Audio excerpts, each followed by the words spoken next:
Love and longing.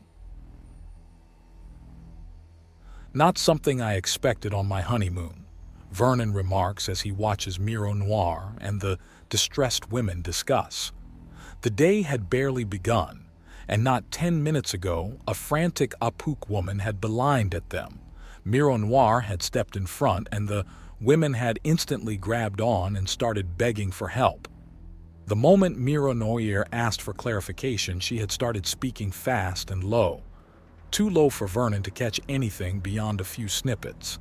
He had the gist of it anyways. The woman is a mother. She has a son. A son that had run away during yesterday's festival to parts unknown, or perhaps well known. There is an extension of the dark forest nearby. If you climb up even a single story, you can see it in the distance. Even someone lazy could get there in a couple hours of a casual walk. With a burst of axiom, it's maybe half a minute away. If the kid had motive to vanish, then he's already long gone. No matter where you go, there you are. The righteous don't claim rightness, they demonstrate it. My love, he says, walking up to Miro Noir and placing a hand on her shoulder. I'll search the dark forest for the boy. My being here may have inspired him to try and become a sorcerer. A sorcerer? Oh my, that's... The mother begins with a dreamy expression on her face. Very bad for you, madam, Vernon remarks quickly. This snaps her back to reality with nearly audible whiplash. How is it bad? Madam, while both of us may appreciate the stories of sorcerers and how they almost universally end with a great deal of happiness for all involved, there's an enormous amount of struggle on the way. My own struggles that refined me into an accepted sorcerer candidate happened off-world. They nearly broke me physically, mentally, and left me battered and gasping for breath time after time. Yes, but they do succeed. After they've been hopelessly changed. Wasn't the story of Sheen Fear told last night? The meekest in his home village before running into the embrace of the forest and returning a decade later to reduce it to rubble. It was rebuilt after he was defeated and wed the princesses that bested him in battle. That doesn't mean it was a good thing that he destroyed his home village. Even if by some miracle there was no one killed by that, it was still a lot of damage and a great deal of lost valuables. There's more to life than valuables. The mother scolds him, and he frowns. You're missing the point entirely. Vernon returns as he sees Miro Noir's eyes widen. I'll explain things to her more clearly. Fine, Jeth Erla. Miro Noir bids him, and he nods before taking a step away and vanishing. A patch of wildflowers are growing where he stood. He reappears within the forest itself and places his hand on the nearest tree. Oh no, poor kid. Fears confirmed, he starts walking through the forest and is very quick to find a place where the branches above drift ever so apart to allow in much more light than normal. A single golden beam of sunlight pours down to illuminate a small Apuk boy, curled in on himself and sleeping fitfully on a moss-covered boulder. Tiny sobs rack his frame as whatever dream or memory he's caught in is far from pleasant. He gently unzips his soft jacket and lays it down over the boy. If he's asleep, then he likely spent the night. The sobbing peters off after a few moments, and he starts breathing much deeper and more completely. Vernon quietly brings out his phone and takes a few steps away from the boy. Hello, my love? I found him. He's taken the first step to becoming a sorcerer and is resting, Vernon says into the communicator. Is he all right? She asks gently. He seems to be. He'll likely be hungry, however. Could you fetch some of the leftovers from the feast? Something tasty for him to wake up would likely help him remain calm. He asks her, and there's the sound of something moving. We're on audio only. I can't see you nod. Then how did you know? She asks in an amused tone. I know you. Is young Mr. URLA all right?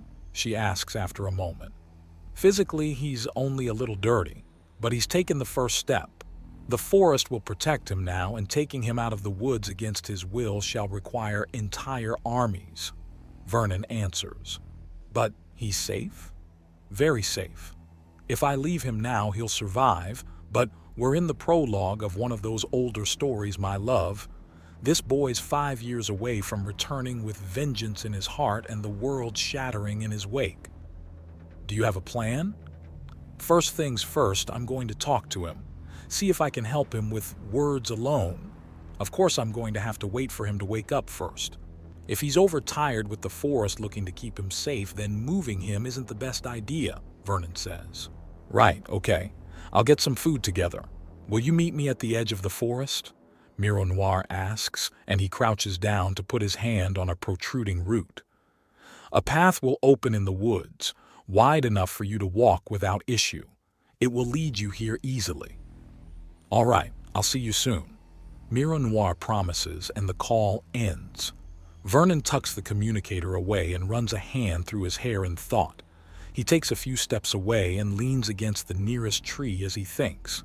The situation isn't something he's not ready for, not fully ready for either. He had been hoping for a few more weeks of honeymoon before actually getting started on the hidden village. If little Jeth can't be talked into heading home, then he'll be the first long-term inhabitant. Days before the first workers even land on Cerbo. It is, and it's not a problem at the same time. Sorcerers usually spend the first year or so just bumbling around the dark forest, guided subtly by the woods themselves to shelter, food, and safety. It generally takes that long for all delusions to wear thin and all expectations of society's comfort to wear away. Even with the woods helping, living in the wilds toughens them up fast. After that, the woods subtly push them harder and harder, pitting beast and disaster against them. Never enough to kill or maim, but enough to scar and scare. Then when they find themselves declaring that they are the master of their domain, all illusions are stripped from them, and they are confronted with the enormity of the woods themselves. That's the moment that changes a scared Apuk man into a force of nature. After the initial communion, the real training begins, and the aspirant goes from surviving to thriving. More and more, the forest both tests and treats them in equal measure, fanning the sparks of passion and desire within the growing sorcerer until it erupts into an inner fire that the woods feed and feed upon. It's much the same as boot camp followed by military academies. The moment you're shown to be capable, you're pushed to your limits physically with as much exercise, sleep, and food as you can manage. The times in between all that are filled with how to move, how to fight, and how to obey. Granted, for the sorcerers, the between times are how to survive, how to fight, and how to understand. But there's a lot of overlap. The wait continues for a while when suddenly the forest whispers and the forest parts at the far end, the cops. There was a short wait after that until he feels himself smile as Miro Noir enters the tiny clearing. Then his expression falls as he sees Jeth Erla's mother behind her. What's... Miro Noir's question is cut off as the mother gives out a cry and rushes out from behind her. The sound startles the boy awake, and he rushes into a path that opens just for him into the deeper woods. I need to get that coat back. I've got a weapon in there, Vernon notes wryly. Why was it on my son? In case he was cold? It's still a coat, no matter what's in the pockets. Vernon protests. He runs a hand over his face and thinks, well, clearly he doesn't want to see you, ma'am. Maybe you should head home before you chase him into the dark heart of the forest. How dare you? I am his mother, and... The woman actually starts ranting at him, and almost right away he starts tuning it out. My love, I'll take the meal to him. No doubt it will help calm the child. Vernon says to Miro Noir, and she hands him the small bag filled with containers. I'll deal with the mother further. Clearly she hasn't let it sink in yet that this is not a normal situation. She promises him, and he smiles somewhat guiltily. Sorry for leaving you with the harder work, he mutters, and she giggles. He says as he's about to go racing into the deepest, darkest woods after an aspiring sorcerer, while his main weapon is in the child's possession. In here, the woods themselves are my weapon, and my advisor and confidant. Believe me, my love, I will be very safe. he promises her. "That's all I need. Go, help the child."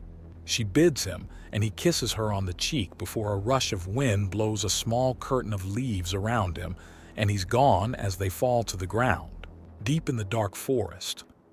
He pants with his hands on his knees, exhaling small tongues of flame to try and force out the sheer heat that's inside him. It's a sad, sad thing that this is the biggest flame he's ever gotten in his life. His sisters had been taught to spit wonderfully huge flames, most bigger than they were. Some could mold them into balls as they left and send them into the sky. Vidi Urla even had a heart of blue fire in hers, and she was younger than him, but he had been told to keep away, where it was safe. He tucks the soft coat around him a little tighter. He's cooler now, so it's not a problem. It also feels safe for some reason. In this place, this faraway place, further than he's ever been from home. Min Urla and Mina Urla had been allowed to visit their friends much further away than the forest, and they were only a few weeks older than him. But they had kept him close, to make sure he was safe. The wood of the trees groaned under their incredible weight as the gigantic towers of life swayed in the winds above. It almost sounded like words, sad and strong. He had wanted to be strong, to learn how to fight and hold a sword or a gun or even a spear. But he had been kept from such things, so he would be safe. There's a sharp pain of hunger in his stomach. He hadn't eaten at the feast and had snuck away as everyone got put to sleep by all the food. He hadn't had a bite. It had been the hardest thing he'd ever done, which was sad. Where were his great deeds? Would he ever have stories told of him? Could he be worth anything more than what he'd been born as? No, he couldn't. Not while he was safe. That revelation had been what led to the decision to run, both times. He needed a way. He needed to be more than just a lucky birth. 1 in 100 isn't enough. He wants to be 1 in 1,000,000, 1 in 1,000,000,000. His stomach hurts and he bends over in surprise. He's really, really hungry. He missed supper and breakfast. "Want some?"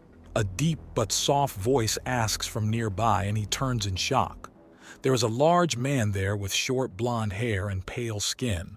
At first he looks like a Tret, but there's something truly Apuk about him, and something else as well. Like something from very far away just happened to look like a Tret but decided to try and be an Apuk. "Who are you?" Jeth Urla asks him before blinking. "What are you?"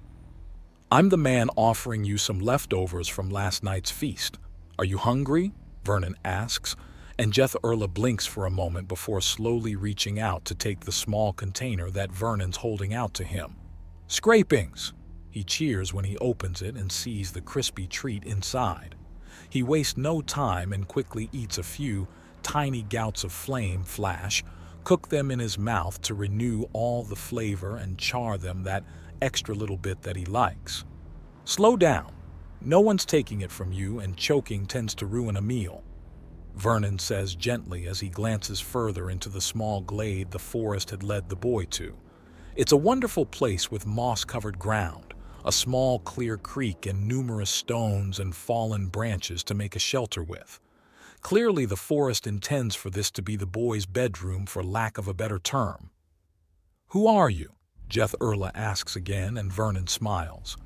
"I'm Vernon Shea, a soldier of the Undaunted, a self-taught scholar of Axiom and a sorcerer," he says, and Jeth Urla stares at him goggle-eyed. "You're a sorcerer, but I thought only Apuk could be sorcerers." "No, sorcery is about wisdom and learning certain lessons and understanding certain wisdom. I've learned those lessons and understand the wisdom well." "And why are you here?" "You need help, and I want to help." "I think that's a pretty good start, don't you?" Vernon asks, and a bitter look crosses Jeth Urla's face. "And how can you help? Can you turn boys into sorcerers? Teach me how to fight and use Axiom and be stronger than my family?" he asks in a spiteful tone. "Yes," Vernon answers simply. "What?"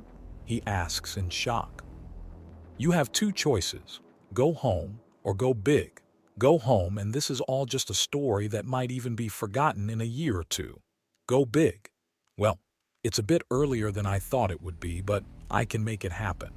I can teach you how to move, how to fight, how to think and escape and survive and thrive, so that wherever you go, you're the thing that people need to be safe from. Vernon explains to his fascinated audience. I can teach you of history and tactics so the lessons of the past will give you strength in the future. I can teach you language and psychology so that the minds of others become plain to you. I can teach you how to look and listen so you can see and hear things others do not. Really? Really. If you don't want it, then that's not a problem. I can get you home in moments, but no matter what I will be teaching someone, a great many someones and a great many of them will go on to teach themselves, because I'm starting something. Something so that people like you, those who feel like they have so few choices, have one more. What? I misspoke earlier. There are actually 3 options. You can go home, you can stay here, or you can help me build the Hidden Village and become one of its first students.